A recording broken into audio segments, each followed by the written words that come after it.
Olá, eu sou o Felipe, eu sou médico de família, sou teleconsultor aqui do Telesaúde Goiás. Eu peço licença para você antes desse vídeo começar, porque eu gostaria de convidar os profissionais, médicos e enfermeiros do SUS que atuam na atenção primária no estado de Goiás a utilizar o serviço de teleconsultoria aqui do Telesaúde Goiás. A nossa equipe de teleconsultores ela pode te ajudar a tirar dúvidas de casos atendidos na rotina e do seu serviço e sugerir conteúdo atualizado sobre os mais variados temas aí no contexto da APS. Basta fazer o cadastro no site do Telesaúde Goiás e aguardar a autorização. Depois, solicitar a sua teleconsultoria. Aguardamos vocês!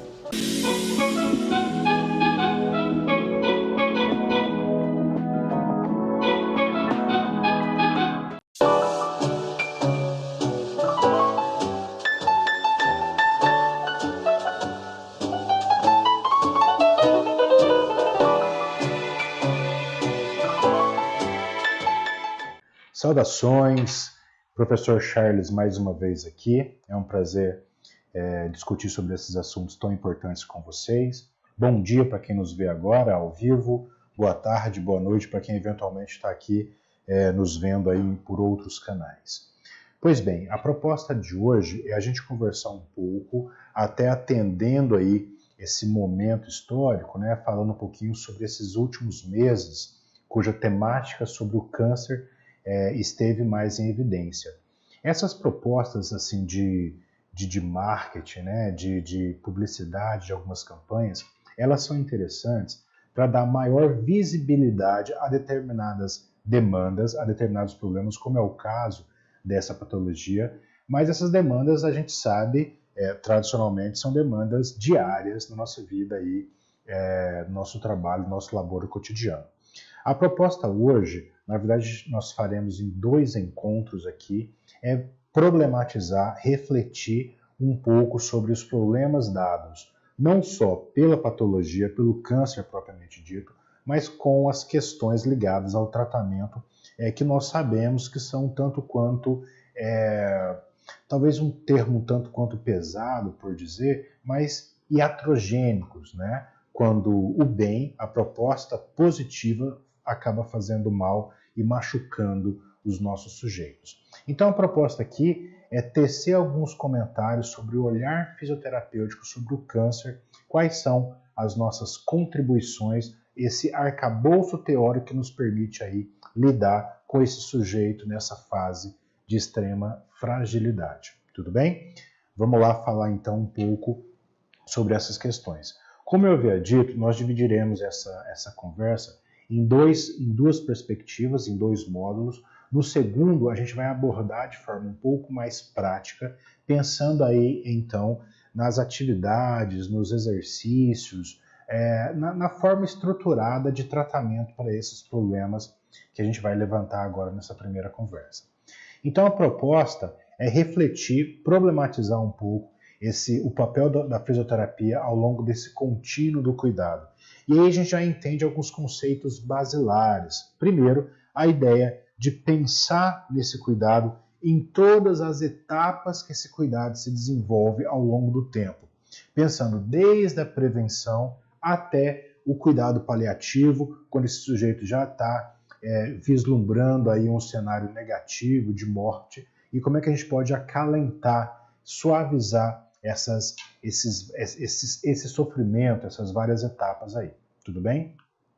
A partir disso, a gente já consegue identificar algumas intervenções fisioterapêuticas mais comumente utilizadas para as principais queixas ligadas a esse problema, como, por exemplo, a fadiga relacionada ao câncer, a perda de força, a própria disfunção respiratória, o linfedema, que é muito comum, né? E a famigerada dor, que quase sempre vai acometer, então, esses nossos sujeitos. Com isso, a gente já consegue planejar um programa de exercício, eventualmente ligada lá à prática de reabilitação, ou ainda nesse campo preventivo, promotor de saúde, ou ainda na chamada pré-habilitação, entendendo isso como uma proposta segura e, obviamente, individualizada, né? Eu sempre digo que os nossos tratamentos, embora haja protocolos já consolidados, famosos, a grande ideia é fazer algo customizado, individualizado para aquele sujeito que porventura agora está sofrendo de um problema bastante grave, como é o caso desses pacientes oncológicos. A partir dessa lógica, a gente já consegue selecionar alguns instrumentos de avaliação e alguns desfechos relevantes para esse monitoramento desse progresso aí. Tudo bem? Bem, alguns conceitos fundamentais sobre o câncer, né? Como eu sempre costumo dizer em aula, alguns temas eles são basilares, eles precedem. Então, o óbvio deve ser dito. A gente sabe que o câncer está ligado aí à proliferação celular descontrolada, né? Então, há aí uma alteração nessa anatomofisiologia desse organismo, dessa célula. Isso decorre aí de mutação genética acumulada, alterações desse microambiente tumoral e aí com uma severa capacidade de invasão e metástase. Então a gente já começa a entender que esse metabolismo está alterado, né? Então ocorre aí uma alteração nessa fisiologia, né, que a gente vai chamar lá de fisiopatologia desse processo.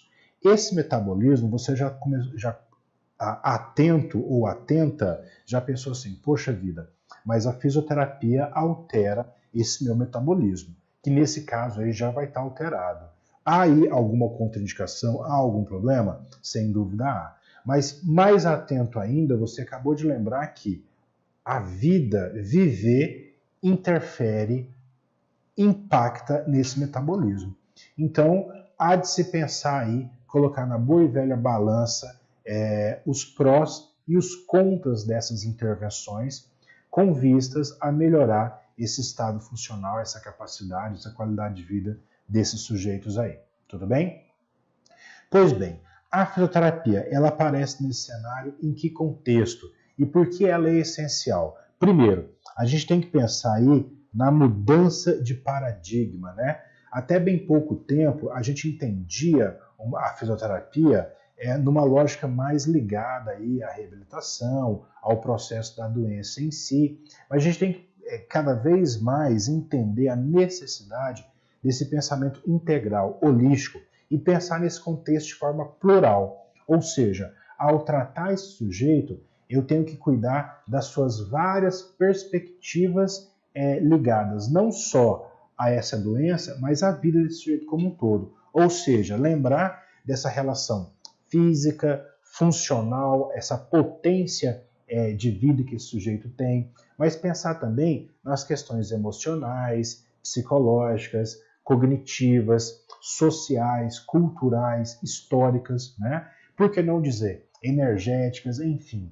Então há todo um arcabouço de cuidado que necessita do nosso olhar. E aí, para atender de fato esse sujeito de forma integral, a fisioterapia é fundamental nessa lógica. Uma outra questão muito importante é que a fisioterapia ela vai cuidar não só do processo patológico em si, não só do câncer, mas como eu havia dito, o tratamento dessa alteração ele é por demais impactante, né? Então eu já havia cantado a pedra dessa relação iatrogênica. Então esse tratamento muitas vezes machuca esse sujeito. E aí, fruto dessa lesão, dessas injúrias ligadas ao tratamento, também serão alvo do cuidado da fisioterapia. Então, perceba que o cuidado, ele sempre parte de uma perspectiva plural, né? Bem verdade é que o cuidado em saúde, a medicina tem evoluído assim a passos largos. Com isso, a gente ganhou uma sobrevivência bastante interessante nesses casos. Então, a perspectiva do envelhecimento, ela é uma realidade sem a qual a gente não consegue processar, a gente não vive sem essa dinâmica. A gente vê aí nas ruas, nas clínicas, nos vários espaços, a população cada vez mais velha, e com isso, essa população que caminha mais tempo leva consigo alterações. Alterações não só patológicas ligadas ao câncer como um todo, mas alterações ligadas a esse tratamento, como eu já havia dito. Nessa perspectiva de uma sobrevivência melhorada, aumenta aí a necessidade desse cuidado, desse processo mais próximo desse sujeito. Tá? E aí, essa necessidade dessa reabilitação funcional. Já falei aí de algumas alterações que acometem esse sujeito. Digno de nota é a própria fadiga, a diminuição dessa capacidade funcional, tá? Tanto no que diz respeito à força, à potência física, à capacidade funcional em si, como também desses vários sistemas, né? Por exemplo, eu sempre digo que o trabalho cardiorrespiratório ele é um trabalho de base para qualquer tratamento. Necessário é cuidar desse coraçãozinho, desse pulmãozinho, né? E aí se faz necessário uma reeducação respiratória, por exemplo, ventilatória, tá? Bem como outros cuidados, um treino aeróbico, por exemplo, que vai fazer esse coraçãozinho trabalhar contento, esses vasos, enfim, essas relações todas. O linfedema já foi colocado, a gente vai falar um pouco melhor sobre ele, é um problema muito comum, e aí, em função dessa realidade, a fisioterapia lança mão de técnicas interessantes, clássicas, já estabelecidas para o cuidado desse problema. Nessa lógica, a fisioterapia vai cuidar aí, promovendo, aumentando essa capacidade, essa potência desse indivíduo, ok? E aí, impactando, obviamente, na qualidade de vida desse sujeito. A proposta nossa vai ser alterar aí o estilo de vida e algumas outras relações que vão aí melhorar a qualidade de vida desse sujeito para que ele consiga viver com mais autonomia, de forma mais empoderada, né? E que esse sujeito consiga, de fato, gozar dos seus atributos, da sua vida, né? Se relacionar bem com sua família, brincar com seu filho, enfim, tantas outras relações importantes nessa lógica. No que diz respeito à continuação do cuidado, há alguns pontos que são interessantes. Primeiro, já falamos sobre a prevenção como estratégia imprescindível para esse processo. Tá? Entendemos também que tanto a prevenção, a promoção, a educação e saúde vão impactar, vão interferir positivamente nessa pré-habilitação. Por quê? Entendemos que a capacidade física prévia do sujeito, antes do seu processo terapêutico, patológico, enfim, ela é determinante para o seu prognóstico, para o seu futuro. Ou seja, um sujeito que estava bem e é acometido por algum mal, ele responde melhor do que um sujeito que porventura estava com uma condição física já deletéria, né? No que diz respeito à prevenção e à triagem, a gente vai trabalhar classicamente com atividade / exercício físico, bem como com avaliação de risco de queda. Falamos agora há pouco do sujeito ao longo do tempo, né? No seu processo de envelhecimento, o risco de queda a gente sabe, já falamos outrora, quão importante bem como a triagem do linfedema como problema clássico dessa conjuntura aí, desse contexto. No que diz respeito à pré-habilitação, entendemos que antes da cirurgia, antes do tratamento quimioterápico ou outro qualquer, é interessante que esse sujeito esteja bem fisicamente, ou seja, comentamos agora há pouco que a condição física pregressa determina, predispõe a condição física futura. Com isso, a gente já lança mão de uma reabilitação ativa. Para isso, se faz necessário trabalhar com exercícios os mais variados possíveis. Classicamente, a gente vai fazer uso do exercício resistido, bem como o exercício aeróbico. Já falamos aí da importância desse treino, né? Desse funcionamento dessa capacidade cardiorrespiratória, e para isso necessário uma reeducação ventilatória. Nós sabemos que classicamente o adulto nem se tem uma explicação muito clara para isso, né? Ele perde um pouco essa capacidade ventilatória. E aí me perguntam, doutor, será que eu respiro errado? Eu digo lá, não é que você ventila errado, mas a gente o faz menos do que a gente poderia fazê-lo. Então, ao fazer um exame lá, uma espirometria, por exemplo, a gente sabe que a gente tem uma capacidade ventilatória na qual a gente usa pouco dela, né? Só para lembrar, alguém que porventura tenha esquecido, eu costumo comparar o pulmão com uma garrafa, né? Então, essa garrafa, a gente vai encher essencialmente o ápice dela na chamada respiração ou ventilação paradoxal, enchendo o ápice desse pulmão, dessa garrafa, enquanto a base dele, que mais caberia ar, que mais é potente para ser ventilada, a gente deixa aí com pouco ar, tá? Por fim, os cuidados paliativos, né? Com o tempo, essa vertente tem sido cada vez mais falada, cada vez mais discutida e estudada. Nessa lógica, a gente vai trabalhar essencialmente com o controle da dor, e aí eu lembro que nas nossas fichas de avaliação, sempre que a dor aparece enquanto queixa, a imensa necessidade é diminuir essa dor. Eu falaria, na verdade, abolir, né? Mas nem sempre a gente consegue fazê-lo. Então a gente consegue diminuir essa dor, já está interessante para esse sujeito. Tá legal? A dispneia já foi falada aí, enquanto dificuldade respiratória, esse treino ventilatório vai cuidar um pouco disso. Muitas vezes esse sujeito ele vai ser vítima aí, de um imobilismo, né? De um repouso prolongado, sem falar de processos cirúrgicos que vão impactar essa dinâmica torácica e vai dificultar a vida desse sujeito aí, sobretudo em questões básicas, como é o caso da ventilação. Tá? O treino de mobilidade, de flexibilidade, esse é uma base, né? É uma proposta basilar da fisioterapia, bem como a lógica de promover conforto e bem-estar para esse sujeito. No que diz respeito ao exercício, né? Eu provoquei outrora uma contraindicação que a fisioterapia poderia ter em relação a esse paciente oncológico. Brinquei contigo dizendo que a própria vida estimula esse metabolismo, né, entendendo a fisioterapia enquanto uma manifestação dessa motricidade, desse movimento humano. E aí nós temos inúmeros estudos, eu trago alguns como sugestão de leitura para vocês, que vão nos dar a certeza aí que o exercício é de fato seguro e é benéfico. Tá? Então nós temos inúmeros estudos, inúmeros consensos por instituições validadas, comprovadas, de alto peso institucional, por assim dizer, tá legal?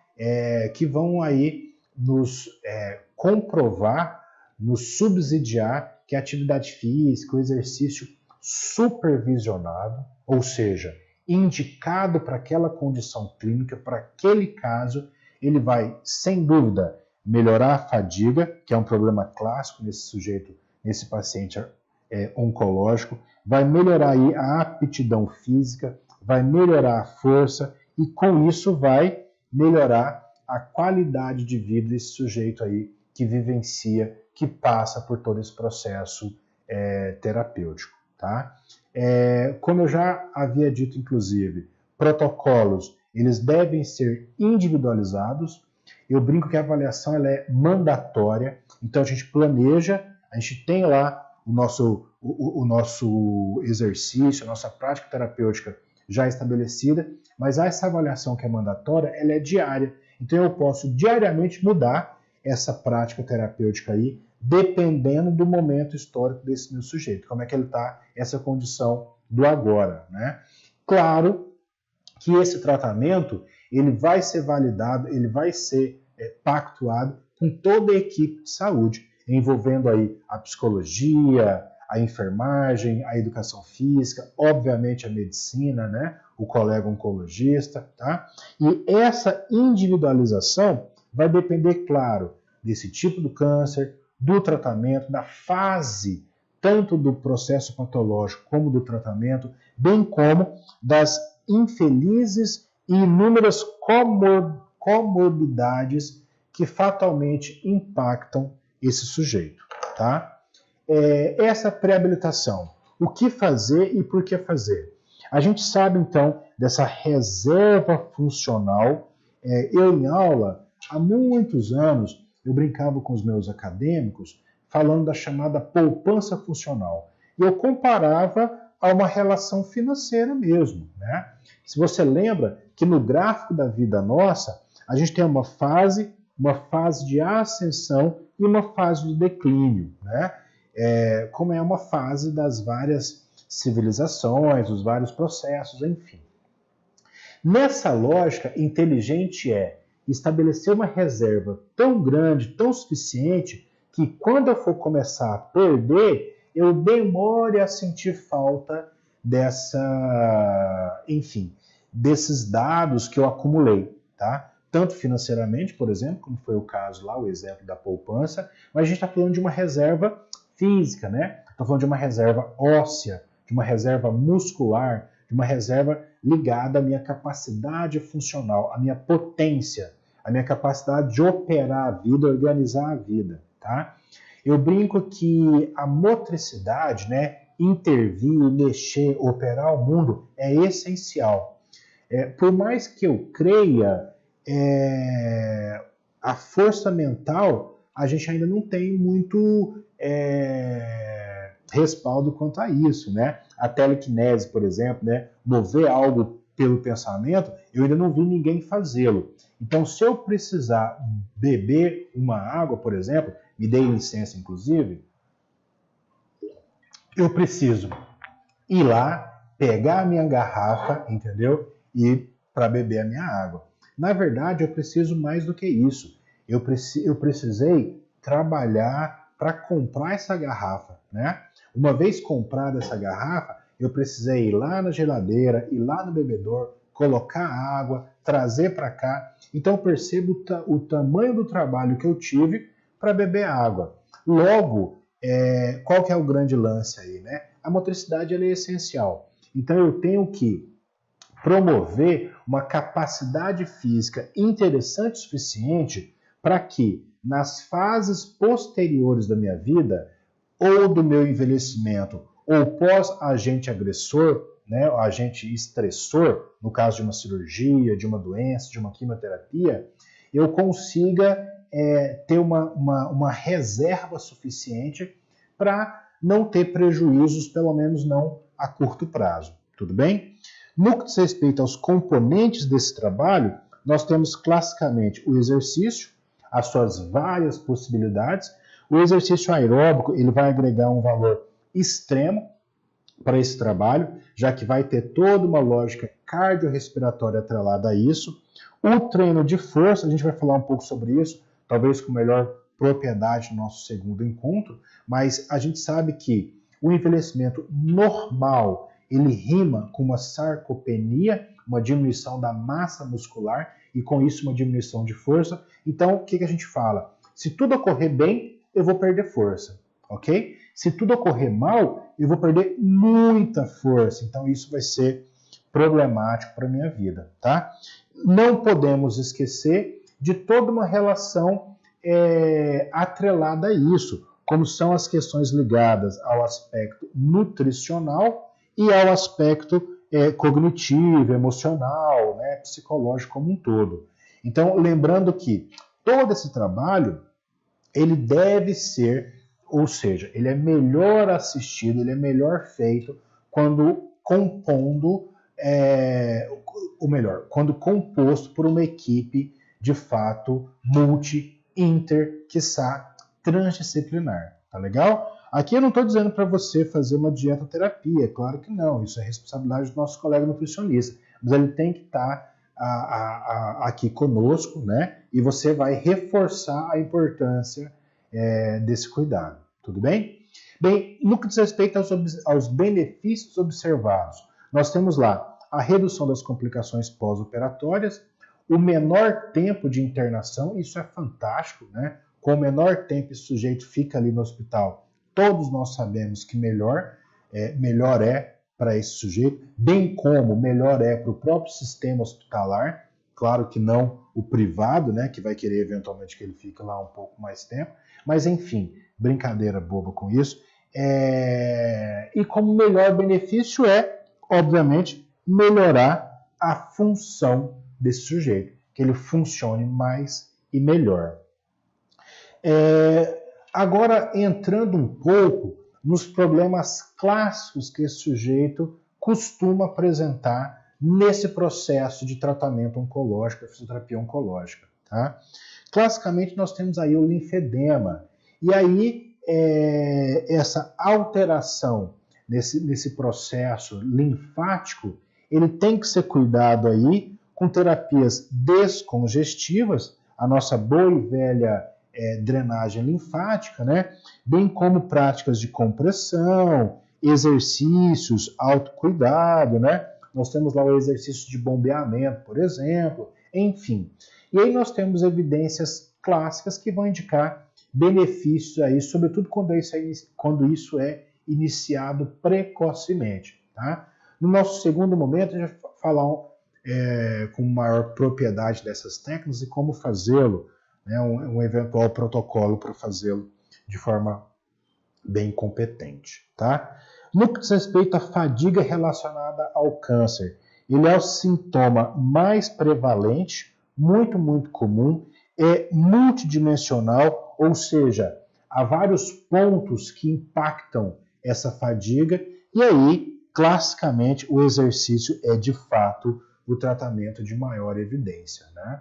Então, a ideia qual é? Calejar. Né? Então, eu vou trabalhando, de modo a melhorar essa capacidade funcional, essa potência física, tá? De modo que esse sujeito consiga aguentar mais, né? Consiga diminuir esses episódios de fadiga aí, que são muito comuns nesse processo. No que diz respeito aos efeitos musculoesqueléticos, nós temos a fibrose, ligada aí à radioterapia, por exemplo, que é um problema bastante comum, a síndrome dolorosa pós-mastectomia e a capsulite e as restrições articulares. Tá? Daqui a pouco, lembrando que a gente fala um pouco melhor como é que a gente cuida disso. Nós temos também a neuropatia periférica induzida por quimioterapia. Essa neuropatia vai fatalmente impactar o equilíbrio, a marcha e a sensibilidade. E aí você já sabe da necessidade do cuidado com essas questões. Né?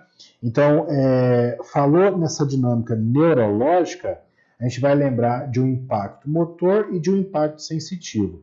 Essa sensibilidade vai ser tratada aí, você dessensibilizando essa área, como eu brinquei outrora, calejando de fato esse sujeito. Né?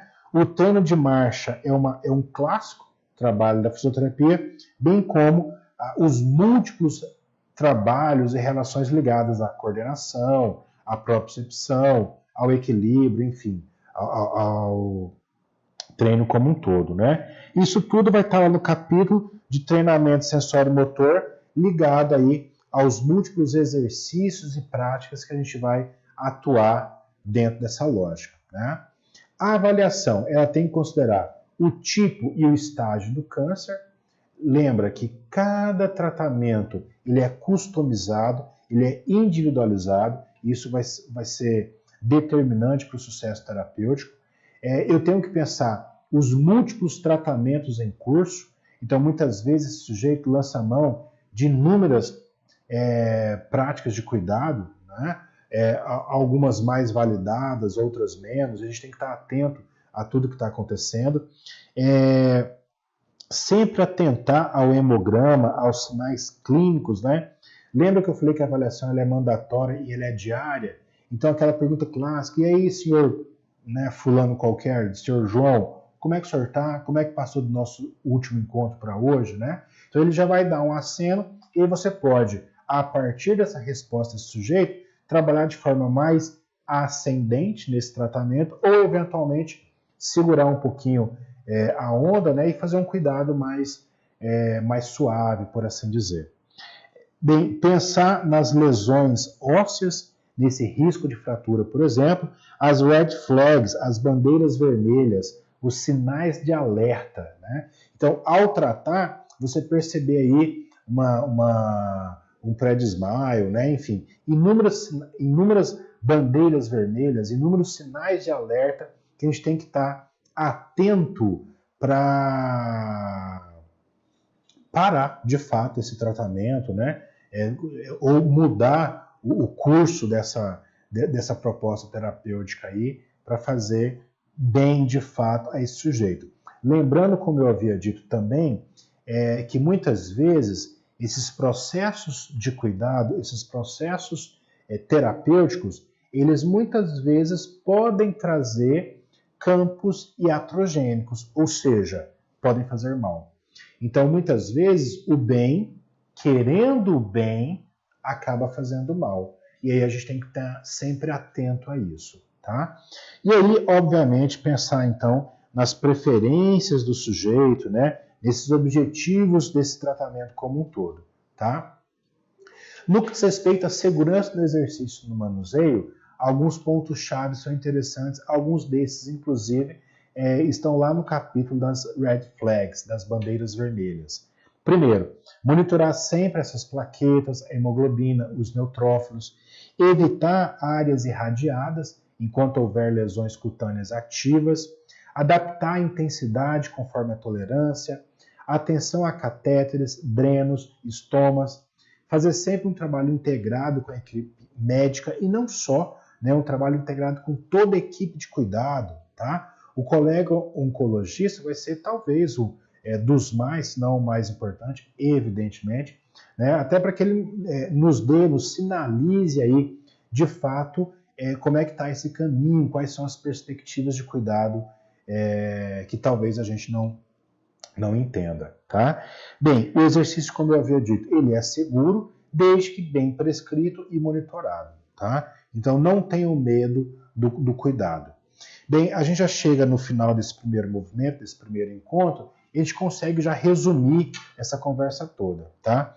Pois bem, o câncer provoca alterações sistêmicas, sabemos disso, vão afetar a força muscular, vão afetar a mobilidade desse sujeito, vão afetar toda a sua dinâmica cardiorrespiratória e, com isso, a sua autonomia. Com isso, a sua capacidade de operar o mundo, operar as múltiplas funções que ele tem que fazer, não só laboral, mas também na sua vida diária, né, na sua vida cotidiana, tudo bem? E aí a fisioterapia, você sabe, vai cuidar disso com maestria.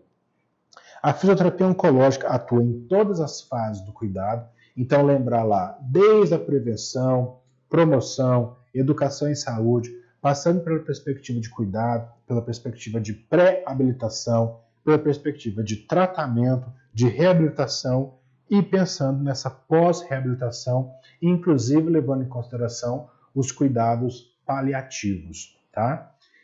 O exercício, como eu havia dito, ele é a prática com maior evidência, então não tenha medo de fazê-lo, tá? O linfedema e a fadiga são os principais alvos clínicos desse processo.